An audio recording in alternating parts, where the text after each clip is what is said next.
Hello दोस्तों, आज हम लोग छत्तीसगढ़ के करंट अफेयर करेंगे अगस्त 14 के। ठीक है। तो ये हम एमसीक्यू फॉर्मेट में लेके आए हैं। ठीक है। तो हमारे सीजीपीएससी चैनल को सब्सक्राइब करिएगा। ठीक है। और अपने दोस्तों को फॉरवर्ड करिएगा। हम डेली टेलीग्राम में पीडीएफ प्रोवाइड कराते हैं, हिंदी और इंग्लिश दोनों में। ठीक है। तो चलिए हम लोग आज छत्तीसगढ़ विशेष करंट की बात करते हैं। तो पहला देखिए, ये है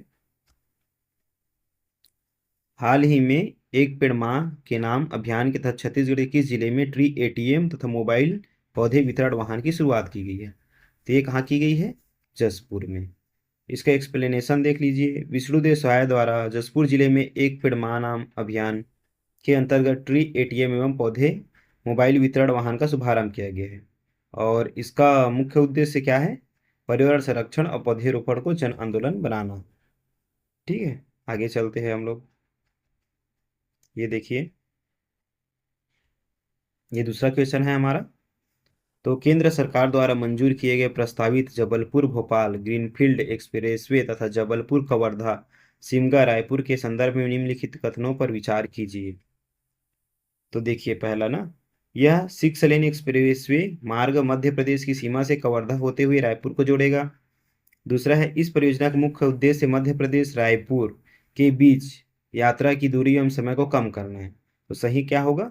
सही होगा एक और दो दोनों। ठीक है। केंद्र सरकार ने मध्य प्रदेश सीमा से रायपुर तक 6 लेन एक्सप्रेसवे को हरी झंडी दी है। यह मार्ग जबलपुर भोपाल ग्रीनफील्ड एक्सप्रेसवे का हिस्सा है। जबलपुर मंडला कवर्धा सिमगा होकर रायपुर पहुंचेगा। इससे दोनों राज्यों के बीच कनेक्टिविटी सुगम होगी। ठीक है, आगे चलते हैं। हाँ, ये हमारा तीसरा क्वेश्चन। तो ये है 5वीं CII ना, CII green steel and mining summit 2026 का आयोजन छत्तीसगढ़ के किस शहर में किया गया है? तो सही आंसर क्या होगा? रायपुर। तो देखते हैं इसका एक्सप्लेनेशन।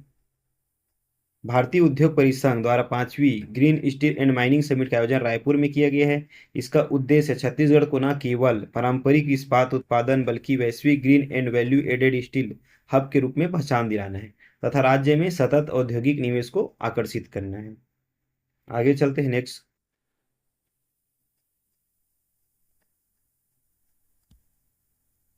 ये देखिए, छत्तीसगढ़ के ऐतिहासिक स्थल सिरपुर के संबंध में कौन से कथन सत्य है? पहला, यह महासमुंद जिले में स्थित है और इसे यूनेस्को विश्व धरोहर स्थल में शामिल करने की मांग की गई है ना।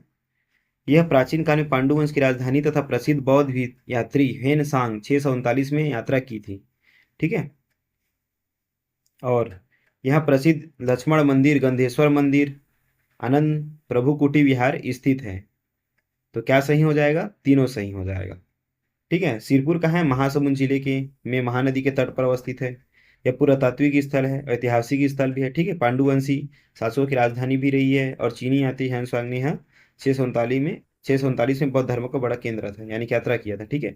और यहाँ ईंटों से निर्मित प्रसिद्ध लक्ष्मण मंदिर भी है। आगे देखते हैं नेक्स्ट करंट। ये छत्तीसगढ़ की सरस्वती साइकिल योजना है, ये भी पेपर में आया हुआ था। ठीक है। तो हम लोग देख लेते हैं कौन सा कथन असत्य है बोला जा रहा है। निम्नलिखित में से कौन सा कथन असत्य है? तो इसकी शुरुआत, ठीक है, तो ये है। देखिए, सही आंसर क्या होगा? यह योजना उच्च शिक्षा विभाग द्वारा संचालित है। ठीक है। तो यही है असत्य कथन। ठीक है। यह उच्च विभाग से संचालित नहीं है, बल्कि यह स्कूल शिक्षा विभाग छत्तीसगढ़ द्वारा संचालित की जाती है। इसका उद्देश्य क्या है? देखिए, दूरस्थ क्षेत्रों की छात्राओं की ड्रॉप आउट दर को कम करना। उसके बाद बालिका शिक्षा तथा महिला सशक्तिकरण को बढ़ावा देना। आगे बढ़ते हैं नेक्स्ट। ये 6वें नंबर का क्वेश्चन है। हाल ही में रूस ने एक उच्च स्तरीय अंतर्राष्ट्रीय निवेश विवाद मामले में भारत के किस पूर्व मुख्य न्यायाधीश को अपना मध्यस्थ नियुक्त किया है? ठीक है। तो यूक्रेन और रशिया का लड़ाई चल रहा है ना, तो उसमें एक बैंक है, तो बैंक के लिए, ठीक है, उसके लिए नियुक्त किया गया है। ठीक है। निवेश मामले विवाद चल रहा है तो ये कौन है? DY चंद्रचूड़। 50वें नंबर के पूर्व CGI है। ठीक है। उसके बाद इनको मध्यस्थ नामित किया गया है। भारतीय न्यायविदों की साख को ही दर्शाती है। उसके बाद आगे चलते हैं नेक्स्ट। अब देखिए ये क्वेश्चन,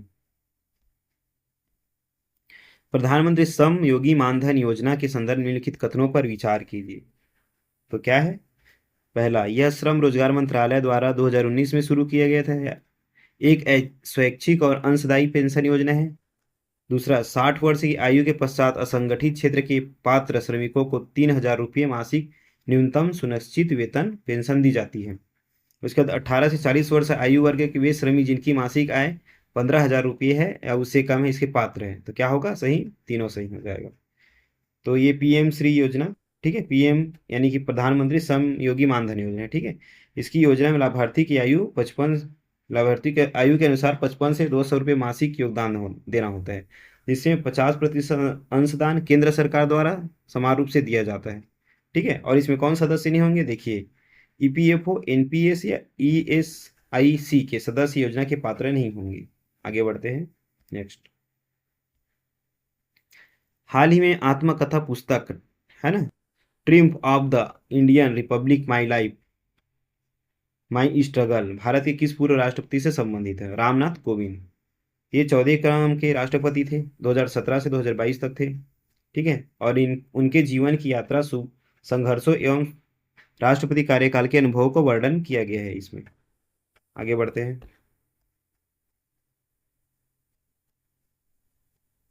ये है संयुक्त राष्ट्र यूएन द्वारा 2026 को किस अंतर्राष्ट्रीय वर्ष के रूप में घोषित किया गया है? तो अंतर्राष्ट्रीय महिला किसान वर्ष।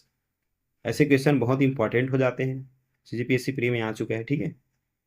तो संयुक्त राष्ट्र महासभा ने वर्ष 2026 में अंतर्राष्ट्रीय महिला किसान वर्ष घोषित किया ताकि कृषि क्षेत्र में महिलाओं के योगदान को पहचान दी जा सके और खाद्य सुरक्षा में उनकी भूमिका को सशक्त किया जा सके, इसके लिए दिया गया है। उसके बाद आगे बात देखते हैं हम लोग।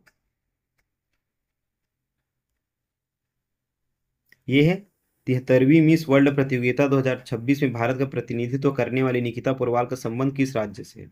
तो मध्य प्रदेश, उज्जैन से। अभी प्रतिनिधित्व करेगी ना, ठीक है। तो देखते हैं, 73वें क्रम का है मिस वर्ल्ड, ठीक है। तो आयोजन कहाँ होगा? वियतनाम में किया जाएगा। और इसमें भारत का प्रतिनिधित्व उज्जैन मध्य प्रदेश की निकिता पोरवाल, नाम याद रखिएगा, ठीक है, इन्होंने किया है। उसके बाद हम लोग आगे देखते हैं, नेक्स्ट। ये है अगस्त 2026 में भारत के पहले ब्लैक नेक्ड क्रेन फेस्टिवल का आयोजन कहाँ किया गया है? तो सही आंसर होगा इसका लद्दाख। ये कब से कब तक आयोजन हुआ था? 11 से 14 अगस्त 2026 तक लद्दाख के लेह और तेसोक लेक और हानले में भारत का बोल रहा है ना, भारत का पहला ब्लैक नेक्ड क्रेन महोत्सव आयोजित किया गया, ठीक है। और ये लद्दाख का राजकीय पक्षी भी है। आगे बढ़ते हैं।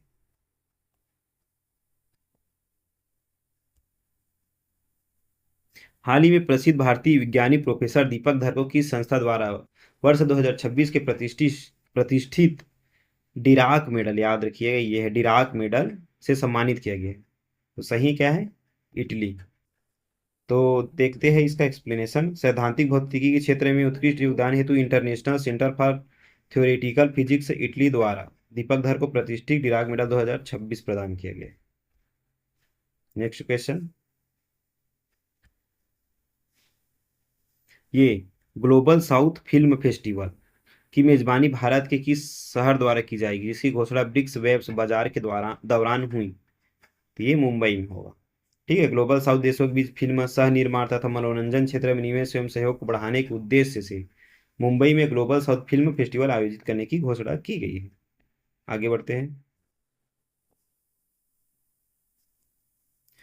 बुखारेस्ट में आयोजित 23वें, कौन से क्रम का? 23वें भाषा विज्ञान ओलंपियाड 2026 में भारत में किस प्रतियोगिता में एकमात्र स्वर्ण पदक जीता है?